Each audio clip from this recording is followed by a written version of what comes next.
Good morning. Today is Saturday, January 9th, and we are looking at Genesis 9 today.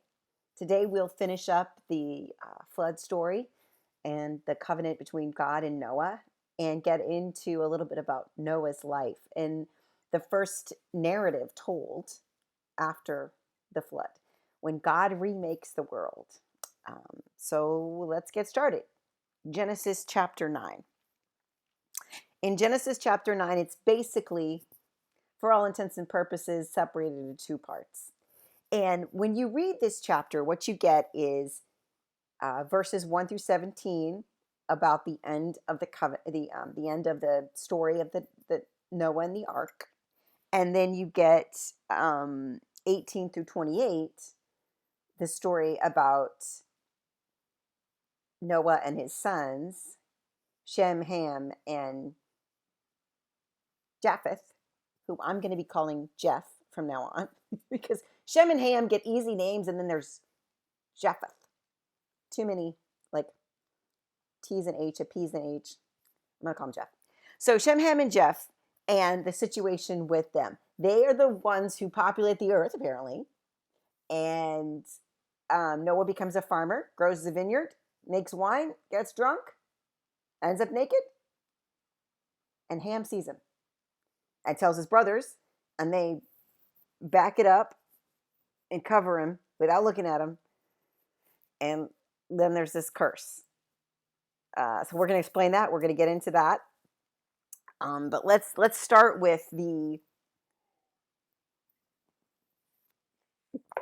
point at which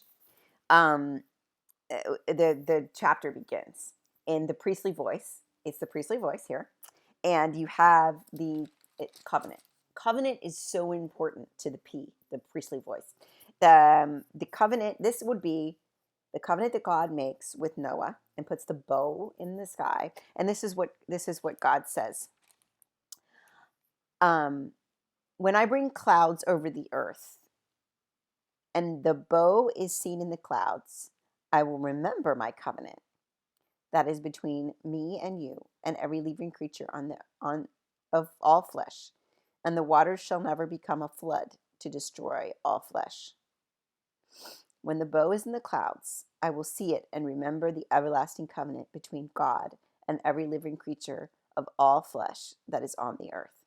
And God said to Noah, this is a sign of the covenant I have established between me and all flesh on the earth. And then that's the end of the flood narrative, is this covenant. So these priestly voice are concerned about 3 covenants. This would be the first of the 3. Covenant number 1, the covenant between God and Noah to never flood the earth again. You can probably guess what the next 2 are going to be. Covenant between God and Abraham, covenant on Mount Sinai. Very important to the priestly voice.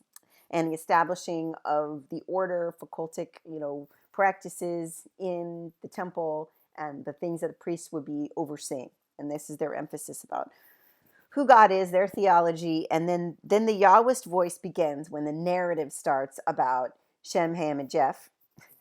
That's my name for him. It's his nickname.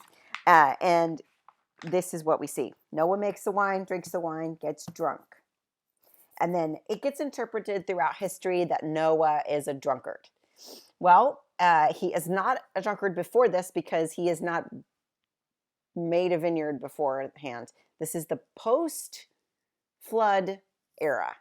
Okay, so Noah was this favored person with God, and then after the flood, he becomes a farmer, creates the grape, creates the wine, drinks too much of it.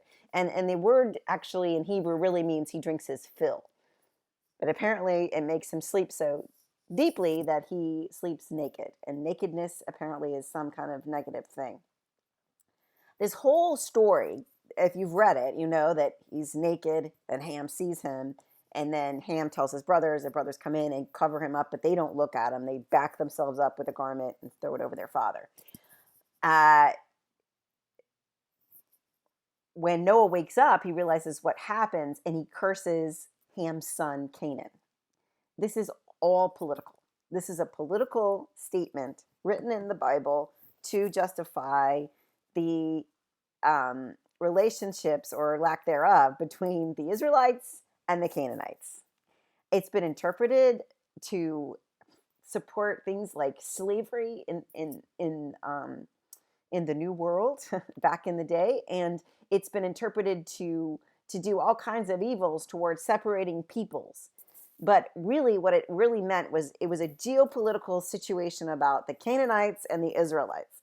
So it is not an accident that Ham's son is named Canaan, and he is cursed by Noah, and that is how that goes down.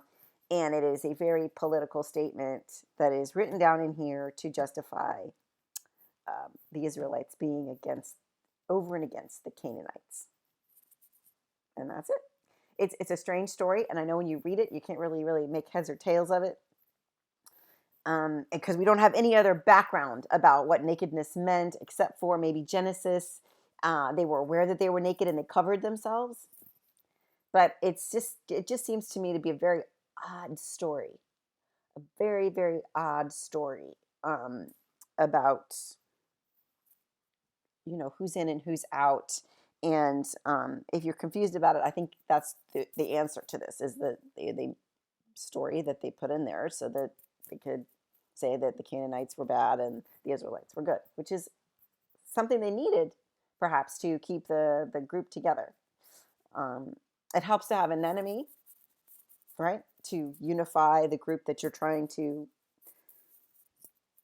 march through and marshal through all the different things that happen. And it's good to, it was not good, I shouldn't say good, it was important to do that in this story. So, but that's the story. That's the first post-flood narrative. And the gracious thing I think we can take away from this is the beautiful language around the covenant that God makes with humankind, based on this bow in the sky. And all of this in the first 18 verses is the priestly voice, and God is remaking the world. And we talked about that at the beginning of the flood narrative, that it is not only that God would flood the earth out of anger and disappointment in humankind, but that God would remake the earth, that God saved a vessel, or God had Noah build a vessel and saved that contingent of the faithful people, and brought Noah from pre-flood earth to post-flood earth, and kept that consistency.